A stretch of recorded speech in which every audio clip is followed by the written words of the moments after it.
Great day to be a Kyle. Welcome, Kyle Nish, to another episode of Back to Back Podcast, bringing you all of your favorite games, memories, and of course, discussions with your fellow Coyotes. As a disclaimer, we have no affiliation to the University of South Dakota. This is a podcast ran by fans for fans. The ideas and comments do not represent the university. Our opinions are our own. Be sure to find us on Twitter at BackToBackSD. That being said, let's jump in. Welcome in, gentlemen. Yo. How we doing, gentlemen? You know what? It's tough. It's tough seeing Illinois State doing what they're doing and not allowing us to be the ones that have the fun like that. But surviving. Watching non-USD football teams still play is always it's always not great. But college football's still on, which is good. So absolutely. But I mean, without further ado, welcome in, John. It's good to have you back. It's great to be back. Thankfully, I'm a Bears fan, so now that we're done, my college season is over, and I get to watch the Bears. So I can't watch, so I don't when we're not playing. So right. My brother's at Tulane, so I watched him, and they're done now too. So as far as I'm concerned, college football's done. You say, but you're so deeply involved with it too. You're probably like, all right, it's kind of nice to sit down and just watch a game for the game's worth of the aspect, right? Instead of thinking about all the behind the scenes and what's going on and all of that, right? Well, and for the last however many years, the other side of it, the Bears have been irrelevant. So it's exciting to have them be relevant this year. So I mean, if we want to spend an hour talking Bears, I can do that too. I'm pretty excited. Boy, we'd be really relying on a niche group of fans that are both Yote and Bears fans to be dialed in for that episode. No doubt. The three of us that are out there are, we're locked in. So Sean on the basketball staff, he's a Bears fan. So he and I got it. Yeah. I was gonna say, I think we might lose a few fans if we start talking too much Bears. Yeah. More than anything. Yeah. For real. Ben LeCompte, he's another one. That's right. He's an Illinois boy, though, so obviously he's got a good excuse. Well, perfect. Well, hey, thanks for joining us, John. I know there's a lot going on in the off season, even with football being done. So we appreciate you taking the time to join us on this. Yeah, no, happy to be here. Love joining you guys, and really do appreciate everything you guys do for us. And it's been fun to see this pick up a little bit, and so always happy to jump on. Absolutely. All right, we'll go ahead and get into the housekeeping side of things first. Alex's Lemonade Stand, we are firmly in first place. Still working on Northwestern to get that $1,000 match from our D-Days thing. We're trying to get that one all sorted out. But at this point, aside from waiting for Grant's $41 donation to even this out. Come on, Grant. I think we are looking very good. All I mentioned is I said it really bothers me that we're not at 40. That we're this close to 40K and we're not there yet. And they're like, "Well, just pony it up, Grant. Just do it." So I guess all fingers point to me at this point since I brought it up. So I'll have to own that. Make one more sale, Grant, and then you can put that on. Yeah. That's right. Book one more deal. Let's go. All right. And then with it, we do have to flip over just some downside news here. Before we get into all the good stuff, we did have 2 portal entries here. Just wanted to share their messages that they shared with everybody else, but Fenner and LJ have entered in the portal. And so we enjoyed the heck out of them this season, but it's on to the next Yotes. Yeah, it's always, we're going to hit on it, of course, but it's always a weird time of year, especially once the portal opens up. I think, John, you probably will be able to give more insight on this, but it should hopefully not be as wild this year with just the one portal window instead of the 2 and the Wild West of, is the house settlement going to be, enforced, or who's signing it, who's in, who's out, all of that. So maybe a little less rocky, but nonetheless, always stinks to see guys hit the portal, or major contributors anyways. But to your point, Jake, right, it's appreciate the heck out of when they're here and good on to the next, but it's next Yote up. And I think we all feel pretty good about what's in the stable at USD right now. Absolutely. For sure. All right. We'll go ahead and flip on to our next slide here. We have one last portal entry. I figure yes. We're always told to rip the Band-Aid off quick, right? Yeah, So yeah, good idea. I'll give you the stage on this one, Mitch. I think most people know this, but if you don't, I am taking a step back here, starting in January. I'm turning the keys over to the boys here, and I'm entering the transfer portal and recommitting myself to a stay-at-home dad. Guys, you guys know I have things going on and getting more involved with stuff. My daughter's getting older, so I am going to take a step back when it comes to social media and this show. So just want to thank everybody, Jake, from the phone call that you calling me and us discussing this idea and getting this thing going, to having Jordan on the show, and then Grant, you coming on. I mean, this thing's been phenomenal. So I can't thank you guys enough. And then obviously everybody that supported us along the way, just to see this thing grow. John, you mentioned it here. Just watching our numbers continue to grow and the views and sponsorships and all this stuff. It's been phenomenal and amazing ride. I've done stuff that I never imagined that I would do. And even raising $40,000 this year, guys, for Alex's Lemonade Stand and Aiden, like unbelievable stuff. So just thank you from the bottom of my heart. Absolutely. I will say the one thing I'll remember from our first phone call together is towards the end of it, you asked me, your only question was, do you think we could hold out a conversation for long enough to fill an episode?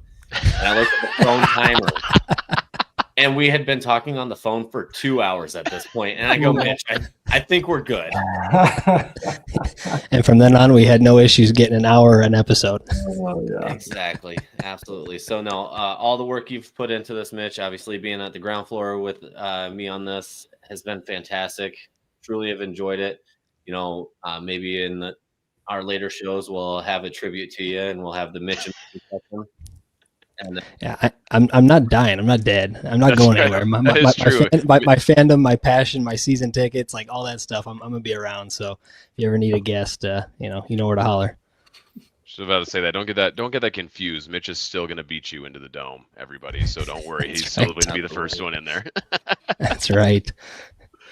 All right. Perfect. But we had to get that one out there. But on to the meats and potatoes of the show. And we welcome in AD John Schemmel. And I will say I had to do this picture because I thought it was absolutely hilarious, pulling you off to the side. He said, no.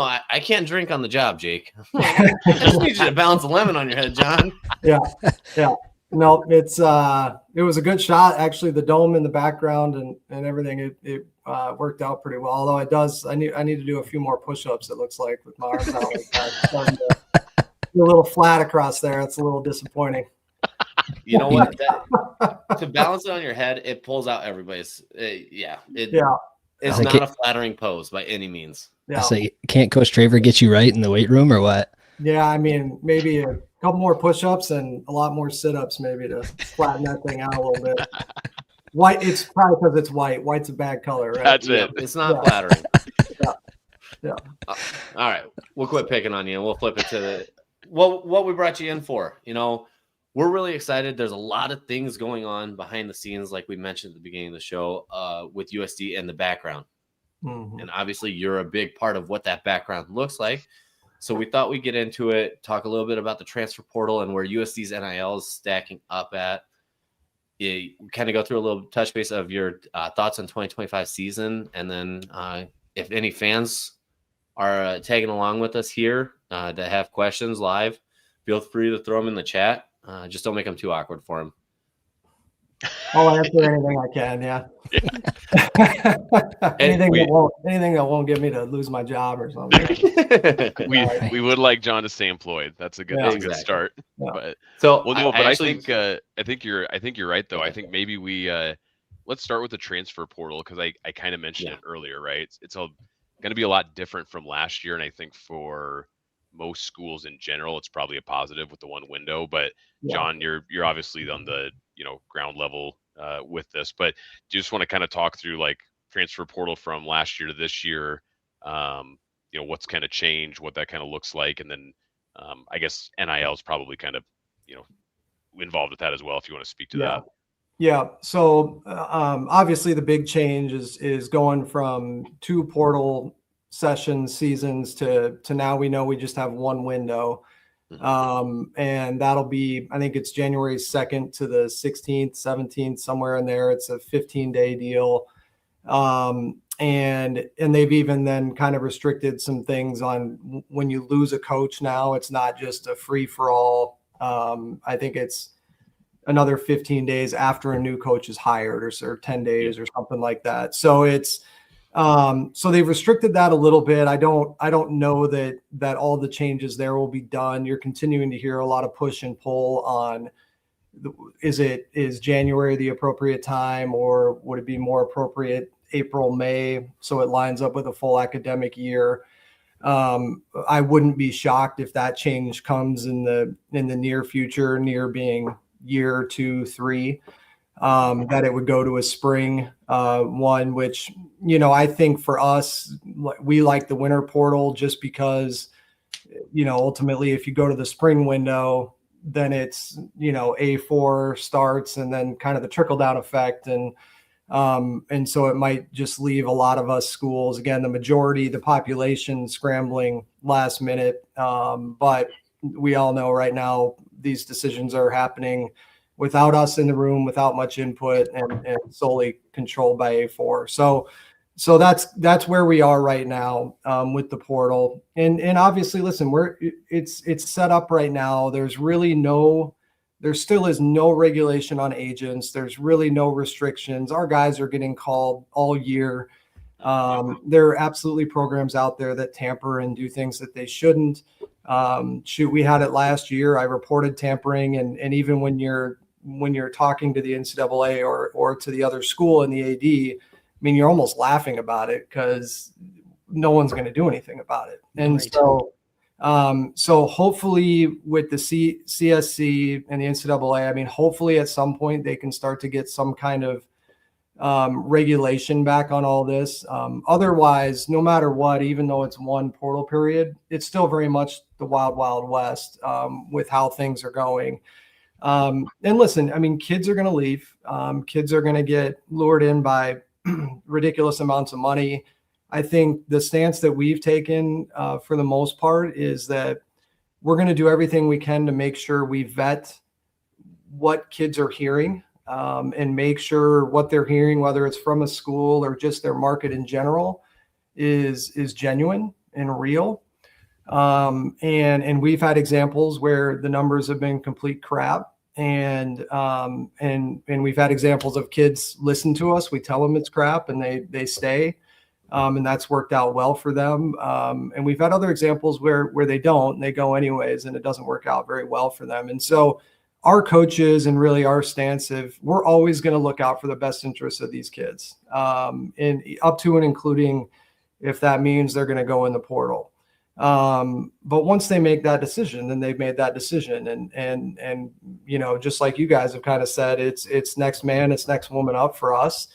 My mission and our charge is to support the 430 student athletes we have in our buildings and wearing our uniform. And once someone decides they're going to put on a different one, then, we'll get them in that transition and make sure they're all set and clear. But then our focus is back on the ones that are here, and others that might come in. And so I think from our standpoint overall, we're in a much better position, financially and otherwise, to kind of withstand any change. And I think in football in particular, go out and replace anything we might lose or just fill any needs that we have.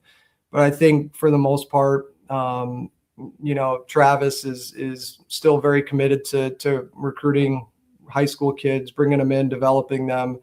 And we fully expect to lose less kids than we did last spring. And I think we've already seen that kind of energy, and that combination is just belief there's, not a coaching change. And even though Trav was part of the staff, it was still a change nonetheless. And some of the staff turned over. All of that we expect to have less. And knowing there's not a second portal period coming behind it, obviously it puts us all in a better position there. So, I think overall we feel great about it. It's still, we'll all still hold our breath until January 16th or 17th, and kind of go from there. But, I think overall, even through the weekend, much better start and a lot of good energy overall to it for sure.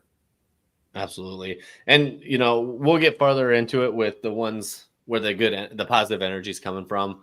Those are on the next slides here for us on that. I can't pass up this question. We'll see. Yeah. And you're allowed to plead the fifth on that question, but the question is, I'll say blink once if it's yes, blink twice if it's no. Yeah. No, I mean, in all honesty, you guys know I've said this before. I have a great relationship with Justin Sell, their athletic director. He's been great to me.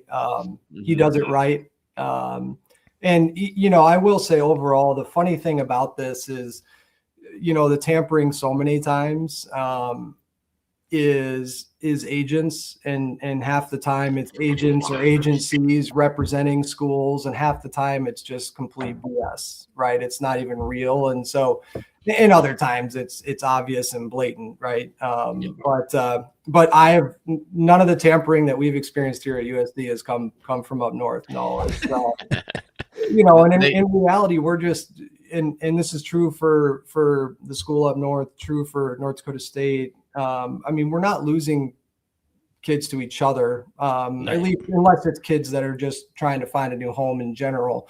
But we're not losing kids financially to each other, right? And generally speaking, we're not losing kids to G6. Right. And they're kids that are going to A4. The money is over $500,000 a year. And almost every time they're going into starting roles. And so, but that isn't always true. And the ones that really it hasn't been true for have been the ones that we've really pushed to, you're either jeopardizing your NFL stock or your playing time or other things like that, or the money that they're telling you, someone's telling you is not. And whether it's pressure from their inner circle, whoever they surround themselves with, or, whatever their reasons are, it is what it is. And you never overly upset when a kid finally makes that decision. You just kind of turn the page. Absolutely. And I feel like you've gone into it quite in depth here, but I just want to check, with that education that you said, for the people that are getting, some that are quality offers, some that are false or fake, what does that education process look like with them? Yeah, I think, obviously Travis and other coaches, Eric, Carey, the ones primarily dealing with this, they could tell you a lot about that. But in particular with football, Travis, Rosie, Josh Rosenthal, these guys, just like athletic directors, like it's not a huge fraternity. Mm-hmm. It's a pretty niche group. And so almost in every situation, you can connect dots with a couple phone calls. And I know Rosie is really good about that. And so, if we're hearing this student athlete's getting $500,000+ offers from a school or this group of schools in a conference or whatever it is, we will start to make outreach, and Rosie, Trav, other people on the football staff will have some outreach to those programs, figure out if there is genuine interest, and figure out, if that's their market. Corey, the football sport admin, he's from SEC country. He's been able to make calls at times when we've been hearing guys connected to schools down there, and really not only in specific examples, but also I think just generally speaking what a kid's market is. I think we've been able to vet those types of things. So it's just a lot of kind of phone tag with a lot of people and tracking things down. But we all have relationships in this industry with people that we trust. People that we know aren't gonna lead us the wrong way, and there's a lot of people, even though the industry is crazy and out of control. There's still a lot of good people in this industry, and a lot of good people that care about student athletes and want them to graduate, and if they can make money, great.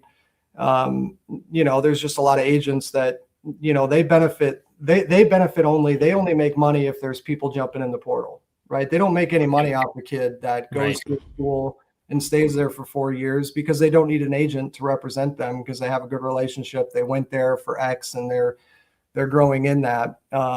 But agents only make money with activities. So they lure people in with numbers.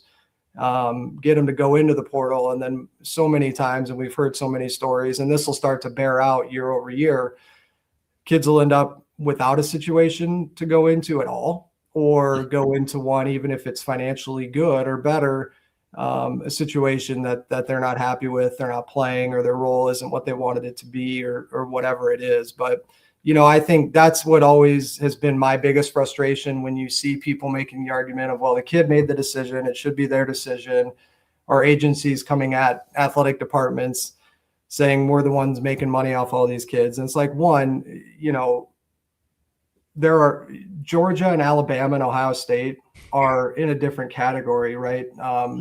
We are not.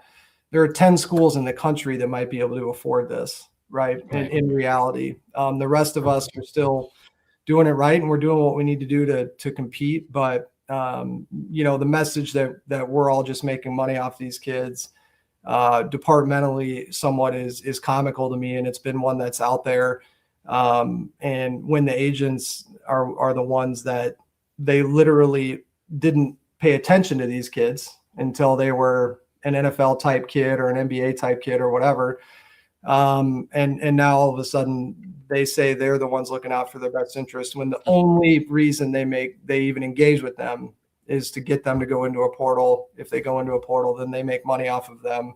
If they can't make money off of them, they would forget about them the next day. So, I think that's where my biggest frustration has been, and our biggest pain point. And I think even with our coaches, sometimes your heart breaks for these kids, because you just don't feel like the information they're getting is accurate or justified. And they could be walking into a bad situation. And, thousands of kids go in the portal every year for hundreds of spots. And the untold story in this every year is what happens to the hundreds, if not thousands, of kids that don't even find a home, let alone, anything else. And at some point, I hope that story gets told. And because at some point there's going to be a real one out there. And, and there's a lot of them. It's happening already. It's just, it tends to be drowned out by all the kids that are. Yeah. No. And I think that would be huge is, again, the bright spot on those hundreds that miss out on a home. They were set up well, false information provided to them, and then they end up, just left behind. Yeah. In reality. Yep. For sure.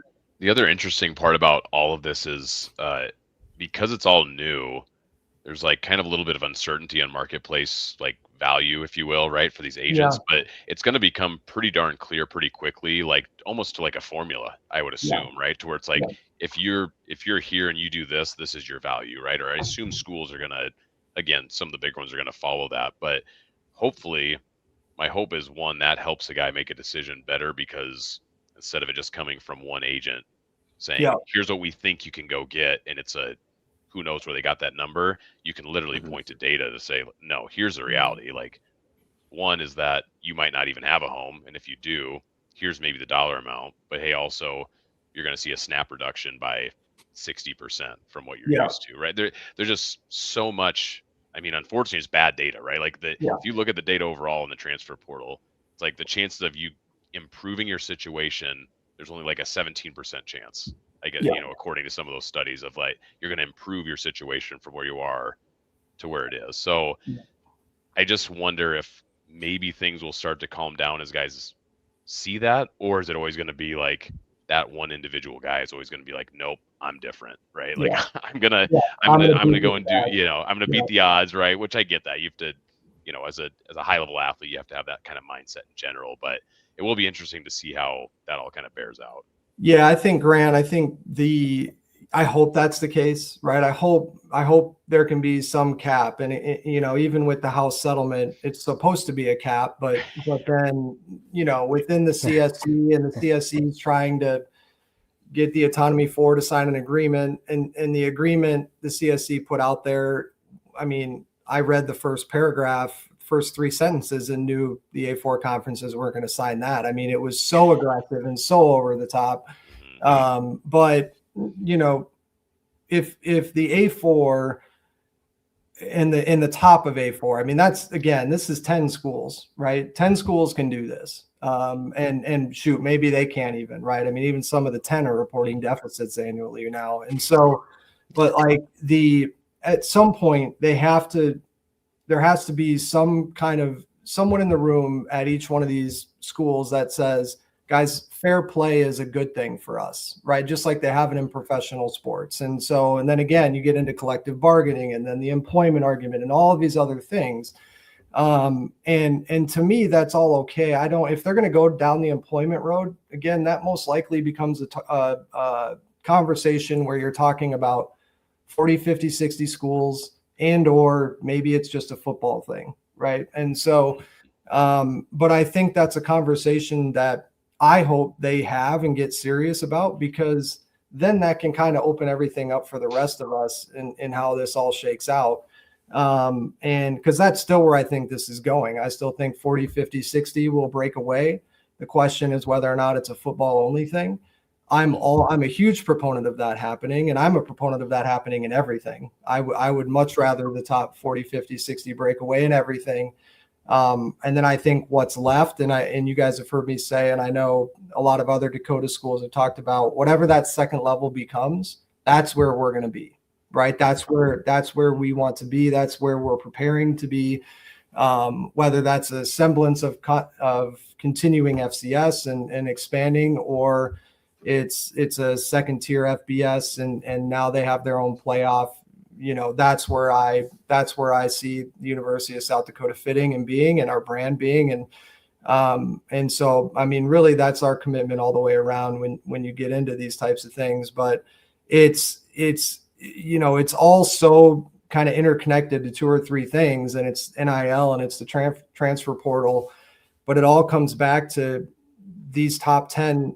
They have to be okay with some semblance of fair play, right? And they have to be okay with something that they generate through the brands like Alabama and Georgia or Ohio State and Michigan, that are some of what they generate is going to help support Purdue and Minnesota to be competitive with them, or help support Vanderbilt and Kentucky to compete with them in their conference. If they're not okay with that, then this will just continue. If it's literally just, well, we have the richest donor base, so we're going to continue to push and pull, and then we're going to continue to spin like this. I think, again, fair play amongst a large group of peers is a good thing. And that's how all our professional sports leagues exist. That's how Division I used to exist. I understand it was outdated and all of those types of things. And, we're cleaning up a mess because it's something that should have been modernized 25 years ago and wasn't. And we're all paying for that. But,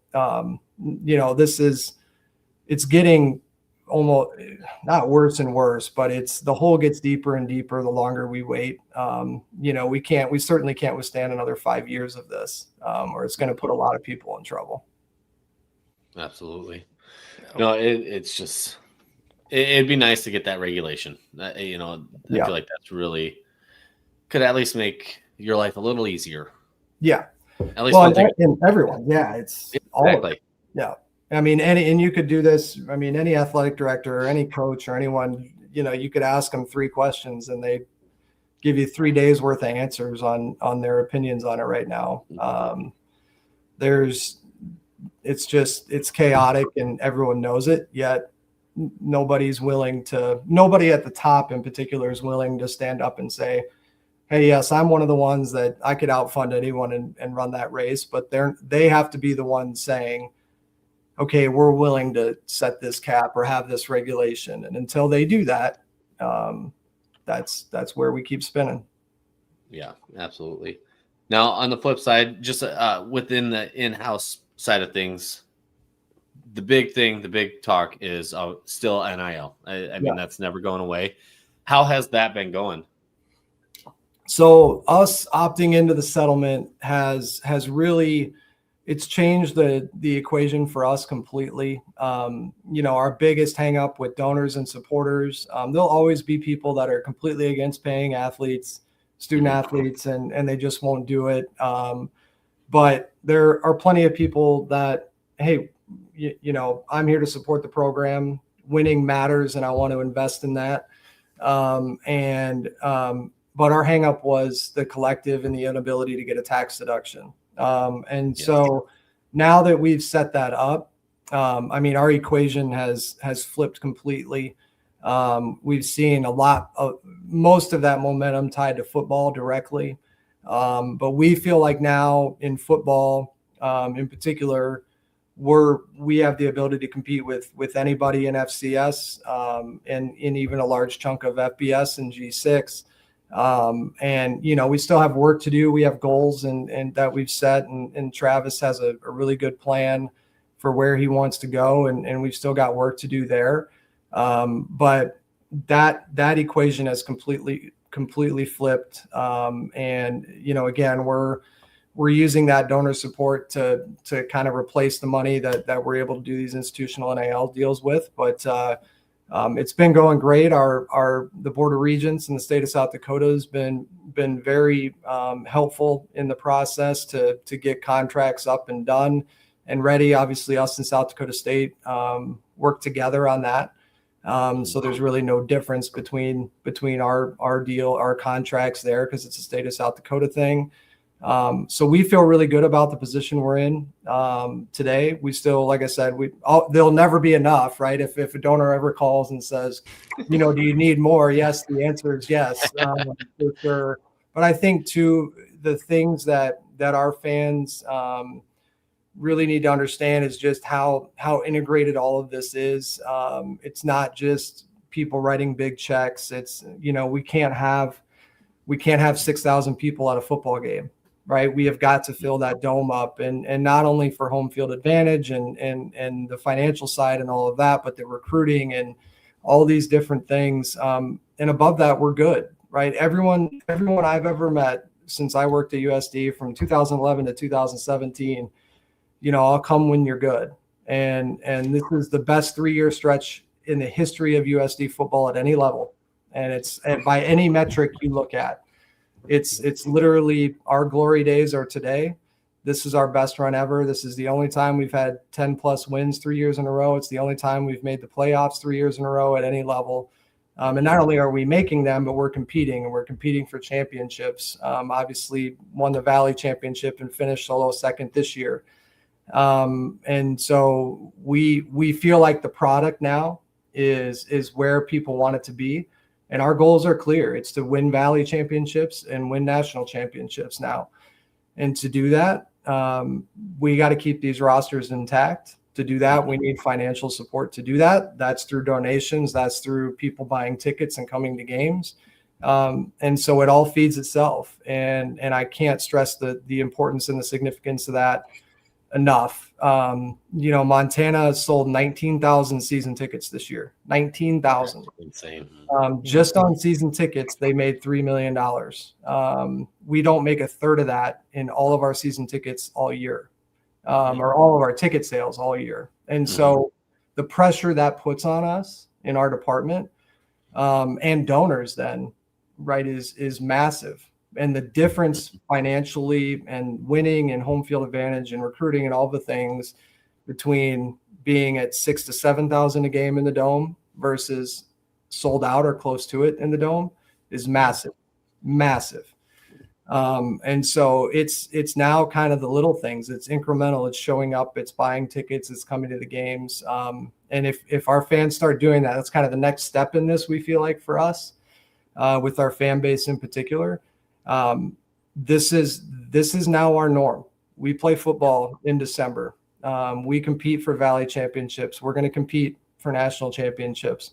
But we want to continue to elevate the norm, right? And prepare for whatever's next. And to do that, we got to fill that dome up every Saturday. Absolutely. And, I'll add 2 points to it.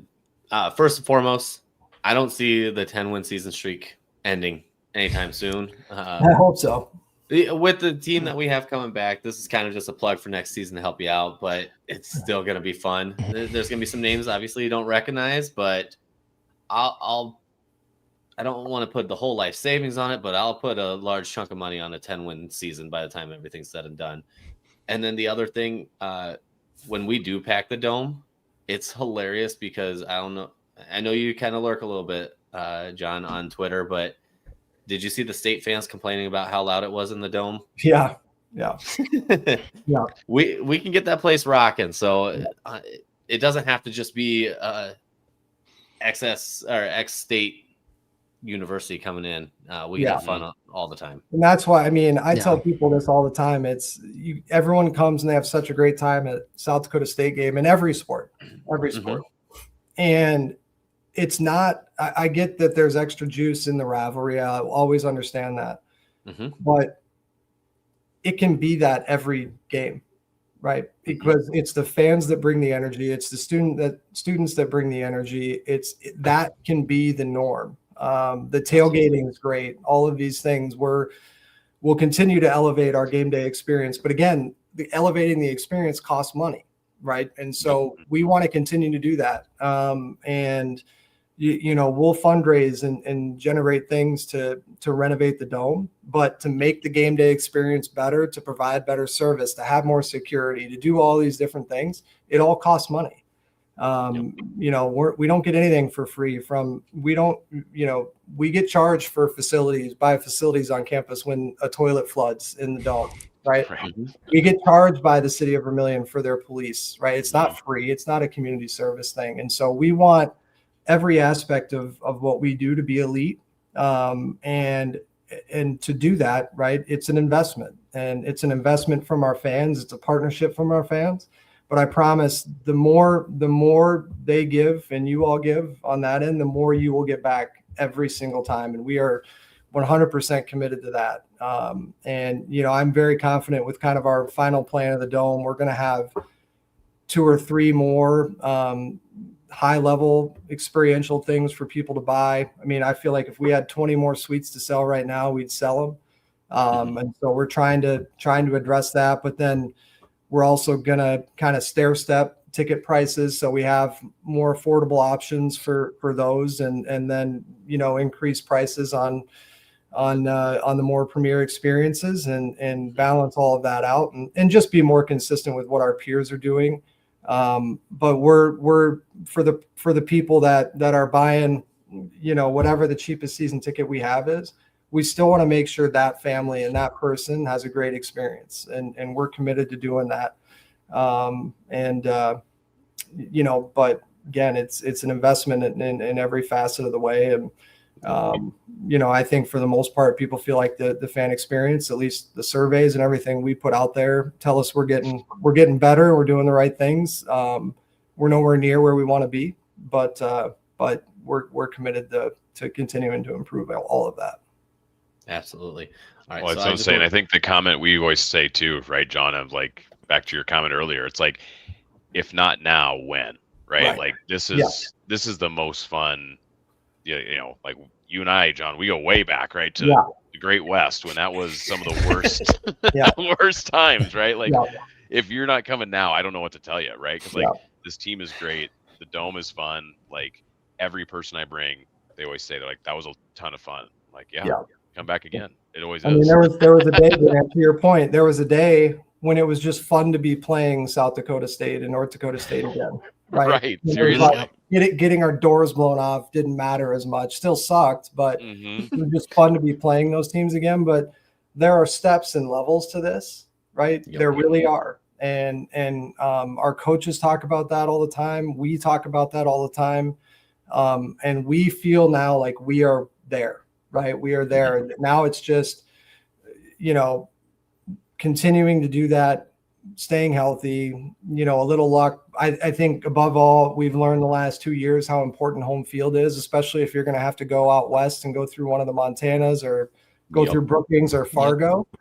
And ultimately, if you're not a 1 or 2 seed, you're likely going to have to go through one or both of those places. Or 2 of the finals typically are going to be one of those places. We know this year was a little bit different. We need to be one of those 2. And the significance of that. And the dome can be every bit as elite and intimidating, even though it's a 10,000-ish seat facility, and not 25 like the Montana schools. It can be every bit as loud and intimidating as those places are, as we saw when we had SDSU here this year, right? I promise you, Montana or Montana State, we're no louder than the dome this year. No, it's an intimidating, great place to play, but it's got to be full. Yeah, Yeah, the dome is a weapon. The dome is a weapon. The UC Davis pod guys called it a missile silo. Yeah. That's right. That's right. Yeah. They might have been trying to insinuate something a litly differently there, but Yeah, Right. Hey, We may have John, been- I want to we may ask. have been I talking want to about ask. the exterior. Yeah. Yeah, I wanted to ask you about how else we can be competitive. You're talking about NIL and transfer portal, all that stuff, but how about scholarships? Because that's somewhere now with the opt-in and all the new rules with NCAA, we're able to increase scholarships, right? So we were at like what 68, and I guess my question, or somewhere around there. But my question is, have we or are we planning to increase that number to, I guess, make us more attractive from that perspective too? Yeah, I think, and thank you, Mitch, for asking that question. That's something that I always want to make a point of, and then as we kind of get going, it's an easy thing to let go as part of the equation. So opting in, FCS, you're limited to 63 scholarships. Well, if you opt in, now you're only beholden to your roster limits. So in particular, of note for us, the football scholarship limit and men's basketball go up, and they go up for other sports too. But with football, obviously, is the big one. We go to 63 as our cap, to now technically 105 would be. Now we're not getting that money, right, from anyone. We have to generate that money. Right. And then the only thing that restricts you is Title IX, right? So you have to just balance your financial aid. But the financial aid balance is literally a 1% swing equation for your student athlete head count, male, female. And so it has nothing to do with your campus population or anything like that. With the we use tier 3, or the third prong for Title IX. And so campus enrollment has no implication on anything that we do that way. And so we can go up as far as much money as we have, and then the Title IX restriction. And so direct to the heart of kind of what you were asking, yes, we absolutely will go above 63.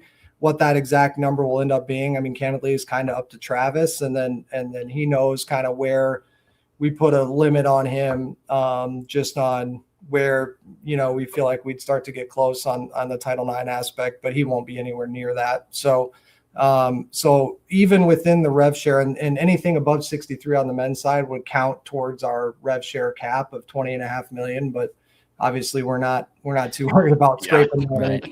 Right. So even people that have been reluctant to maybe support institutional NIL or do that because they don't want to pay kids. In fact, we just had a donor do $25,000 a year, knowing that it would support a full ride for an additional football scholarship. So it's still a scholarship. They want to do that. It's rev share technically, but they weren't motivated to do it to pay a kid. But the thought of, now I'm literally giving another $25,000 a year to give another kid a full ride that wouldn't otherwise have the opportunity. And that donor was very excited about that concept. So really in any sport, I mean, outside of women's basketball, they were already 15, right? They were already there. Some others, now they're only beholden to scholarships based on their roster limits. And so it's just as much as we can afford. And Title IX obviously would allow. So, yeah, and I guess, John, the comment I want to make, the reason I asked that is because, like, you look at our coaching staff, especially Coach Rosie and the folks that do recruiting for the football program, like, they do a heck of a job finding these guys. And they turn over a lot of stones. They find a lot of diamonds in the rough. They find really high quality players. And so the reason I asked that is because, like, at the end of the day, a quality education and that full ride or some sort of partial scholarship or whatever that looks like can be enough to get some of these kids and these quality kids that our coaching staff is finding. And so for me, that's, if you want to keep reloading the cabinet, so to speak, refilling the cabinet with talent, like, that's huge to be able to do that. Well, and that's, the goal is to have every position room loaded with talent and guys you're developing. And that sets you up for when you lose a guy or two in a position room, you're ready to reload. And I think, North Dakota State loses people to the portal every year, right? Yeah. But every position room is loaded. and they're, they have a guy leave, and not only do they have another talented person to replace them, but that talented person is a junior, right? Yep.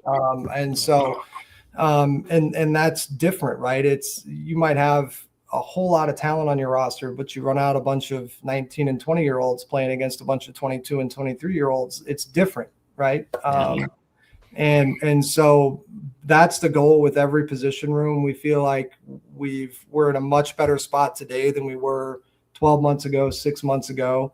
And we're very confident that 12 months from now, it'll be much better that way too. And part of it, to your point, Mitch, about all this is our ability to offer more full rides to kids and build that depth within.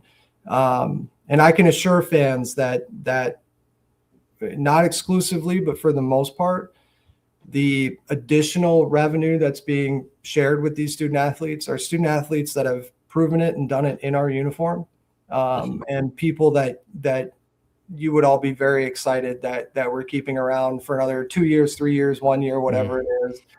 And every coach that's in this game predominantly has been looking at the retention strategy that way. And I think that's something our fans can feel very good about. Absolutely. Perfect. All right. So if you guys are okay, we got a lot farther into this than I thought we would. If you're all right with leaving 2025 in 2025, we'll move on to the 2026 schedule. Yeah. We did have some fans commenting already on it. We'll see if I can pull it up. You got to pull up Ray's. Sorry. Go ahead with Matt's. You got to pull up Ray's because that's a good one. So Ray's first, I guess. But then we got this one asking, is there a bye week mid-season? Yes, we will have a normal bye week again this year. And I mean, the whole thing with how our schedule worked out this year was a decision that was made before I even got to USD. And it was a scenario that adjusted. It allowed for another team to play a non-conference opponent later in the year. And that meant someone in the Valley was going to draw the short straw and have to play 12 in a row. And unfortunately we drew that short straw. And so, brutal on the kids, really proud of them for how they handled it, and coaches, heck, for that matter. Absolutely. It was just a grind of a stretch. And that should never happen again. And it should have never happened in the first place. So yes, we will have a normal bye week. In fact, at the end of September, I can see it on the schedule right there. I was going to say September 26th, I believe, will be the bye week. I think just so everyone knows, that's basically when every Valley team has their bye week. So, right, between the conference and non-conference play. You got it. Typically where that falls. So. Yeah. And then we all just beat the hell out of each other for 8 weeks. and then you go to for 8 weeks in a row, right? Yeah, exactly. So with that being said, you can see the football schedule here for folks that haven't seen it yet, but 2 Big Sky non-conference, which I think is always fantastic for both conferences, right? And schedule, resume, things like that. We've got at Boise State, which I think most people are aware of as well. But what is different this year, maybe if I'm not mistaken, 12-game schedule is kind of the new norm for us. So that would be August 29th-ish, potentially for a home game is kind of the target, if I'm not mistaken. Yeah, that's correct. So, we've gotten to the point now, unfortunately, just in reality, where it's hard. It's really hard for us to schedule. And we are now very much viewed in the same kind of through the same lens as the other, in particular, South Dakota State and North Dakota State, but North Dakota, the 2 Montanas. Our geography will always be our biggest hurdle. If you pull up a map of Division I football schools, it's not hard it hits you in the face, pretty clear. Having said that, success is a bigger hurdle than geography. And so the list shrinks real fast on getting an A4 money game or an FBS money game, both on that scale. There are just less and less teams that are even willing to play us. And then on the flip side, getting really, really hard to get teams to come here to do home and homes with us, or, kind of the right recipe to bring a game here. And I think what I really hope people can understand, and I'll say it just kind of back in line with ticket prices and things like this. The market for us to go out and buy a team now, a Division I team, like a Drake or a San Diego or someone else in that, like a Pioneer school, it's a $250 or $225 to $300,000 deal. And That is 5 years ago, that was not even in the twos, 125 to 175 range. And so that market has completely skyrocketed. And so, we paid, we had to, and then even with schools like Northern Colorado, when we do home and homes with them, we have to pay them to come to us still. And now we pay them less. We pay them like to cover travel or something like that. So we'll pay them 50 or 100. So the better we get, the more common that gets. And so again, right back to the significance of buying tickets and doing all of these things, that isn't just money the institution can hand us. And so, and we adamantly, I mean, if we're looking at playing a D2, you would almost make the argument just not to play the game. Because it doesn't, I mean, look what happened in Southern Illinois this year. Yep. So, and even us to some level, right. The year before we had the D2 win, and then obviously the pertussis crap. And so, we're the number 4 team in the country, beat the number 1 team in the country, and we don't budge. And that's exactly a combination of those two things. And so had we played the pertussis game, and had we not played a D2 and had a D1 win, I don't know that it's different, but it sure as hell might be, right? And again, now the difference between 4 and 3 isn't huge, but if we go 4-2, right, it's and huge. maybe we do, I don't know. But again, like that just changes the equation. And so we are very strongly against a Division II. Not that it can't happen, right? I mean, if we get stuck, we get stuck. And it gets pretty narrow pretty quick on teams that are willing to play us, teams that are willing to travel, and then people that aren't maybe just asking for an asinine amount of money. But again, so to put it into context, if we pay someone $300,000 to come play us in football, and we get 6,000 people at that game, we'll lose $150,000 to $175,000 on that game. Yeah. And so, I mean, I genuinely told Travis, I mean, I could give you $100,000 more in your budget just to not play 12 next year. Yeah. And so the significance of our fans, and the city of Vermilion wants us to play a 12th game. We do too. We want to play 6 home games, but then we've got to look at ticket pricing. We've got to fill the dome. We have to have a great experience for teams to come to Vermilion. And we need partnerships from our fans, from the city of Vermilion, from all of these different entities to make it a great experience, not only for us and our fans, but for the teams that come here, because they all talk. And so when people don't have a great experience, we already have the hotel challenge, right? Which is a more difficult equation to solve. That's not just as easy as, build a damn hotel. Right.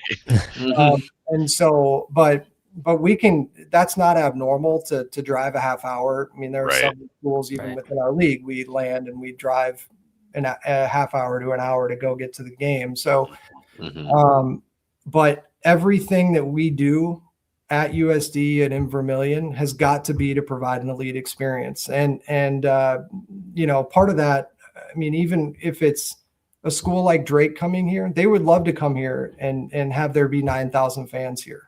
Right. They would love that. Not just us. I mean, that would help draw other people. Hey, you're going to go here and play in a full stadium. Your kids will have a great experience, a Division I experience. That helps sell. And that actually, adds opportunity for us to bring other schools in. When you can hear the quarterback screaming cadence in the first quarter, it's not that cool. Right. And so, that's where all of this stuff is so connected, and just the reality. I mean, these things aren't hard to show numbers. The equation of our season tickets divided by 6, and then our single game tickets on 6,000 seats. If we paid someone $300,000, we'd lose $150,000 to $175,000 on that game. Mm-hmm. And again, now everything we look through the lens of, well, what if I just gave 100 to the program, or added 100 for retention and just played 11, right? Mm-hmm. But and we don't want to do that. Travis doesn't want to do that. I don't want to do that. Our kids don't want to do that. Our fans don't want that. But then we've got to take that next step, because there just aren't 30 schools to choose from.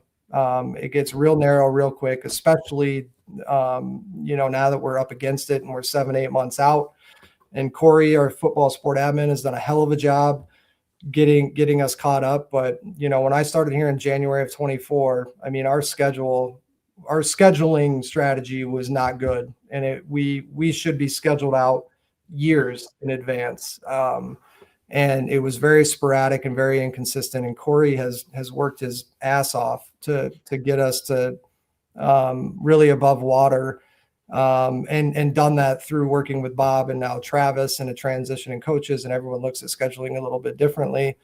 And really it was the Northern State week and now the opener next week, that were really the two glaring holes that we had. And really Corey's done a really good job working ahead, and we feel really good about where we're at. And 27, 28, 29, 30, we might have a game scheduled out to 31 now, I think. But yeah, it's just crazy how it goes. And then, add into that equation, the Big Ten, the ACC, and the SEC, I think are all playing 9 now. And I don't know if the Big Ten's formally done it, but they're implementing it. It's, so the Big 12, they'll all be doing it soon. And that means less opportunity to get a game there. So it gets harder and harder and more expensive and more expensive. And the better we get, the harder it gets. Everyone always comments, why doesn't North Dakota State play an A4 all the time? It's because they're good and no one will play them. And believe me, I asked Matt, their athletic director, that question. When did you get to the point where financially you didn't need to? He said, we try to every year. We just can't find it. And none of us want to go to Alabama, right? Or Florida. Yeah. That's just, we don't want to do that. And so other than that, we're kind of open to anything and everything, but we're not eager to run down to the SEC or anything like that. So, or Ohio State or any, we want to avoid those. Yeah. Remind me, guys, why doesn't the Valley, because we're looking at next year, we miss out on Youngstown State again. Why isn't the Valley playing a full round robin schedule? I mean, predominantly it's just been, everyone's been able to schedule for others, but I think it's, the same argument the SEC and the Big Ten would make for a long time. Like, we're playing 8 in the best league in the country. Why would we add another one to just beat the heck out of ourselves? Right. And okay. So that's a purposeful, decision there. It's not just some scheduling quirk.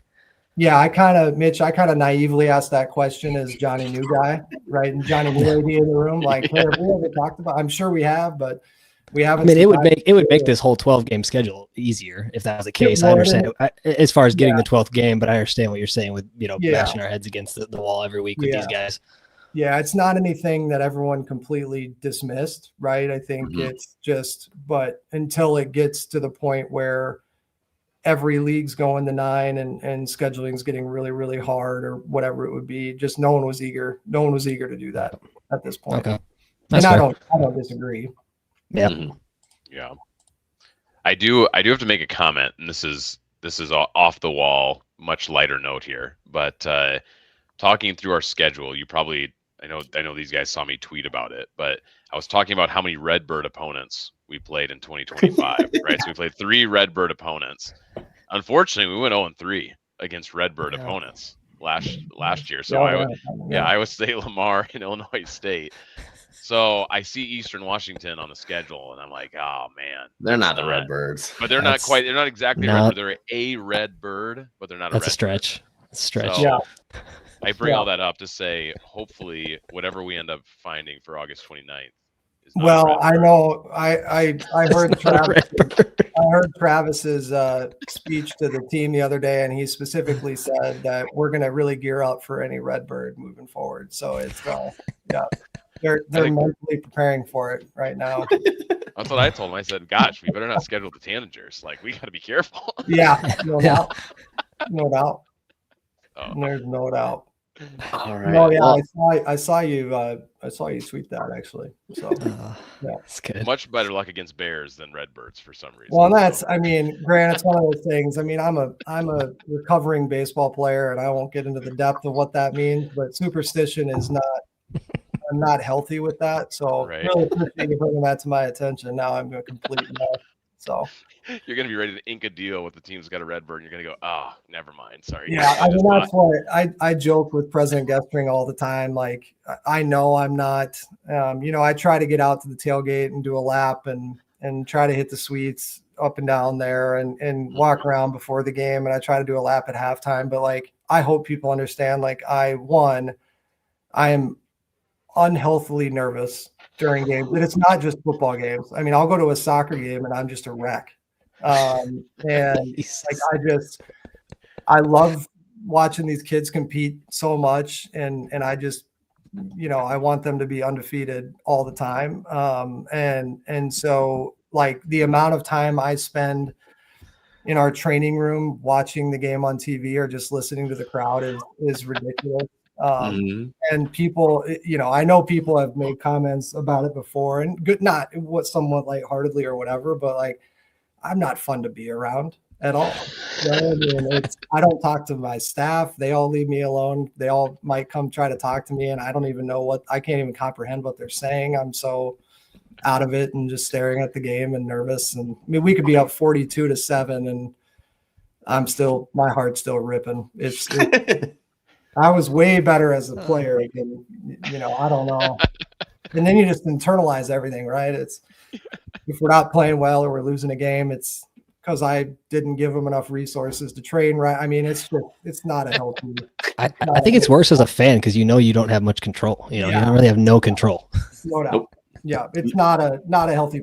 My brain and body is not a healthy place to be on. Absolutely. All right, Matt says is Mercer open on 8/29? I doubt it. We would know, or we've asked them. I can assure you. Yeah, I mean, I was it's the way scheduling works. So people do understand. Like there's companies and technologies out there, and so you literally, you pay a subscription or you work with these services, and so before you even start looking, you have a pretty good idea of who's got open dates. And who would even, who's even in that consideration? Are they looking for a home and home? So there's a lot of times where, we're talking to school and they're looking for a home and home, but we're both looking for a home the same year and an away the same year, right? And the way it's set up, because we're all trying to get to 6 and 6 or whatever it is. So, so there's so many different things that go into those equations. And I can assure, I mean, if Mercer was open and we would have talked to them about a home and home, or we would have, gone through a lot of different equations there. But and I don't know that Mercer is one of these, but, there are many schools out there in FCS that just don't fly. They don't fly for non-conference games. Their whole league is non-flight. So again, there are steps and levels to this. And I don't just mean wins and losses, but just, how investments and strategies are put together. And, we're one that's very committed to football and the brand and being elite and competing and winning conference and national championships. And part of our strategy there is, we'll go anywhere, anytime for a game. So we just don't have any of those limitations or restrictions, but there are a lot of schools that do. There are more schools that have like a no-fly rule in FCS than don't. I would imagine that's why FCS for such a long time in the playoffs really tried to regionalize things, because there were so many schools that just don't traditionally do that throughout the year. I think that's expanding a little bit, but it's still a challenge when it comes to scheduling for sure. Absolutely. Here's a good one from Yote fan, by the way. Thank you for your service too. He said we've played Air Force in the past. When are we going to play Navy? When they ask us. I mean, man, they had some sweet helmets for that Army Navy game. They had some sick helmets, by the way. Well, and Air Force played us when we were transitioning up and through, and not as much of a threat. And again, not that they wouldn't play us, but I mean, I will say, I think Corey and I talked about Corey Jenkins, my deputy AD and our football admin. We talked about they had previously been operating under kind of a minimum dollar amount that we would take for a buy game. I think it was 400,000. And I did tell them to drop that. And so we don't necessarily have any minimum we would require for an FBS to pay us to play. But, again, putting that into context, we're being forced to pay $200,000 to $300,000 every time now. I mean, shoot, you got to cover that at least, obviously. Right. And so that gives, Boise State, I think it's 475. I think we get for that, just to give people an idea as to what that market is. That market typically, it hasn't changed as much as people want it to over the years. The market 5, 7, 10 years ago for these was, I feel like, anywhere from 3 to 6, maybe 700. And today it's 450 to 700, 750. You might find a couple out there, maybe 1 or 2 800s, but they're few and far between. But I will tell you, I mean, I got recruited by the Air Force Academy for football. Actually, it was one of my 5 visits that I took, and I have so much respect for those places. And I got to go to Army when I was at Miami. We played there. And the experience that your fans get through that, and certainly your student athletes, and the respect that you walk away from with those student athletes and those cadets it's second to none. It's an unbelievable experience. If we had an opportunity to play in Air Force and Navy or an Army, I can assure you I would jump on it. Absolutely. It's awesome. All right. So we have one last comment, and then we'll flip through the last slides here. But John, we've followed you on Twitter long enough. We know you're a guy that likes your memes. And so I feel like this suggestion is a fantastic opportunity to get quality memes. Here we go. So can we have a discussion about booking UTSA? And for the fans that don't know, UTSA's mascot is the Roadrunner. Just saying, we could have some fun with that one, John. Oh, man. The internet would love to see that schedule. They'd be going nuts for the Coyote Roadrunner matchup, I think. Yeah. I would probably put them in the same cat. I don't think they're overly eager to play us. That could be sponsored by the Acme Corporation. I'm with you. I mean, that was one of my shows. I mean, I'd be willing to do a great helmet decal on our, Oh yeah. That. So we could get the anvil trophy going, right? Yeah. Right. Just like some massive ton weight just dropped on a Roadrunner's head or something like that. But, I think you need to call up Looney Tunes and let's get this going. Yeah, right. Get Warner Brothers back on. I'm sure. Yeah, let's do it. We could have Acme sponsor and everything. Yeah, right. No, I will say, guys, I've gotten really bullish on this, and I know I'll say something that gets me in trouble with a lot of other schools, but the level of play in the Valley, and certainly, the top half of the Big Sky, but the Big Sky overall, the depth is getting better. In particular, obviously Illinois State's making a great run, but the 4 Dakotas and the 2 Montanas, not only, this year, but just the consistency at the level of play that we are at. I've been watching bowl games a little bit this year, not since our season ended, but just kind of, in the background. And, man, our level of football is, especially when you get deep in these playoffs or running through the Valley and our rivalry games and stuff like that, our level of football is elite. And it is getting tougher and stronger. even through all these portal things, I think in a weird way, the brands through the Dakotas and the Montanas and the Valley in general, Illinois States, Youngstown, it's almost getting better because of it. And, so it just, the likelihood of getting another G6 school to run and want to play us is just not great. In Boise, there's a small group of the G6 schools that have kind of separated themselves from the rest too, and are making an argument to try to compete or stay with those larger ones. And Boise's certainly one of those. And Jeremiah Dickey, their AD, I've known him a long time, and he's done a great job there. But it's the scheduling thing. Corey deals with it day to day. I'm glad he deals with it day to day. But it's not a fun process. It's almost kind of a process of wake up, get really excited about a lead, and run that race. And then, no one ever works as quick as we want them to. And then someone says no, or it doesn't work out, and you start over. I mean, it's I feel for Corey when he goes through it. And it's not an easy equation to figure out the scheduling one. And, and it's hard for every sport. Just the Vermilion factor is hard, to get teams to come here, and do that. It's not an easy place to get to.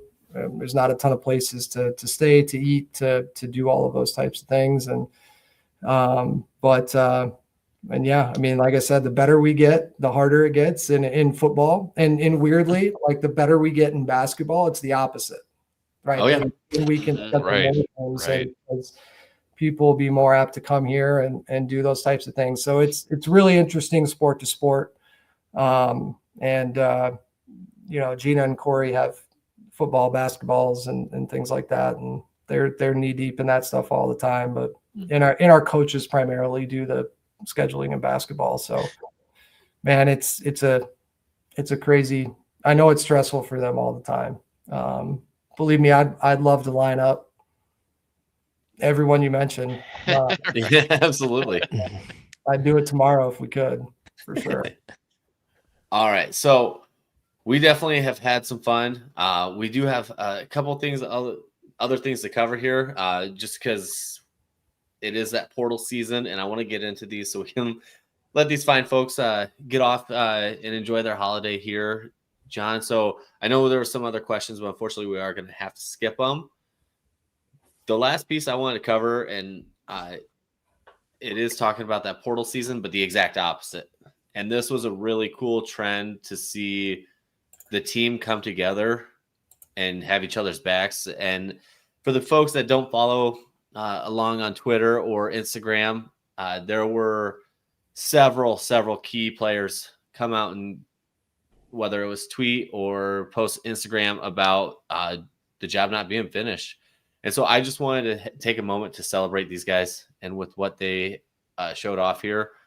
As for anybody listening afterwards, I believe I have 10 or 11 players on here.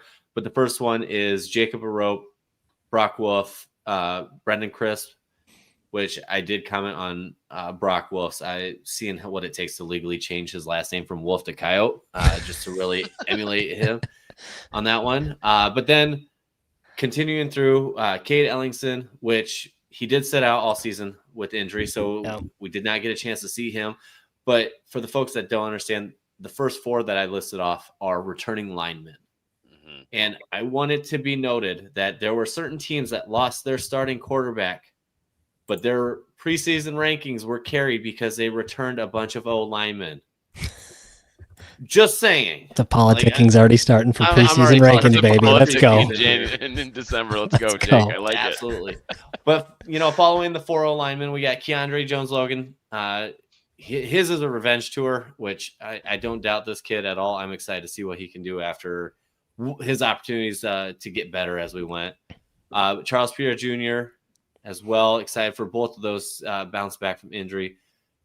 The two big ones, though, I'm really excited about. Both corners returning. Mikey was at the top of pretty much every PFF list out there. And what he's been able to do, the growth he's been able to go through, he's going to be a top cornerback in the Missouri Valley next season. And RJ, for the fans that followed along, he was an absolute dog. He definitely got better as the season went on, and I'm very impressed with where he's at. Gabe Hardman returning. Such key cog becoming our communication center on the defensive side of things. Excited to see him back. And then the last two here, big Chris Dixon and Tyson Bowes. And I'm really excited about these two coming back. Tyson came on late in the season. Chris was a staple at the center. So that's fantastic. But this is not really more about celebrating, but just showing how awesome this team is going to be. The Coyotes that we have here, that they're where they stand and what they're excited to do for next season and so on. But with that, do you guys have anything else? We got to ask the uniform question on the way out the door, Jake. Yeah, it's too good because with Nike coming line here, it's too good to think about what kind of maybe alternate they might give us, John. Because usually when we get a new apparel deal, it comes with a uniform, so everybody's wondering if that is on the horizon. Yeah, we'll have all new uniforms next year because we have to. So, Absolutely. I think we're. I know that Josh Pansagraw who is a dog football equipment guy, and he's all about it. And I love his creativity, and he's been going nuts on it. So we'll have. I think the goal is to have all three sets of uniforms, but then really make all three really interchangeable. Okay. And so we'll have all three sets all new. It's going to be a long time before you ever see me dip back into gray. By the time we do that, it'll be cool to do it again. But, I think too, part of it is, we have to shift the whole department. So it's not just uniforms, it's every pair of shoes, every pair of shorts, every sign in our facilities. It's no small undertaking. So it'll be, we'll transition. Football we'll get three, and then a lot of the other sports will kind of transition over time, and they'll get their alternate back after a couple of years, kind of thing. And the way we have our Nike agreement structured, there's bonus money in there for uniforms in year 1 and year 2, and so it actually benefits us to add uniforms for some of the other sports in year 2, not just year 1. So, but we'll be Adidas June 30th, and everything will be Nike July 1st. So it'll be an overhaul. Now, one thing I remember, we switched from Nike to Adidas, I believe it was like 2010, 2011. But were we really Nike though? Right? Right. Kind of in that transition, like, That was a weird. The logo was on the jerseys. Yeah. There were a lot of schools that were like, different sports had different deals, local relationships. So right. I know that some of our sports had Nike. I don't know that it was everybody. Yeah. And even if it was, listen, our Nike deal was the best offer we had, and we negotiated. They were motivated to have a Dakota. They were not with North Dakota State anymore. They went to Under Armour, and so we were all in, and their initial bid was the best bid we got, and they were the most willing to negotiate with us, and so we were all motivated, and really, really excited about that. Our student athletes, and I think now our coaches have really come around to it, but our student athletes and our fans overwhelmingly have been very, very excited about the transition.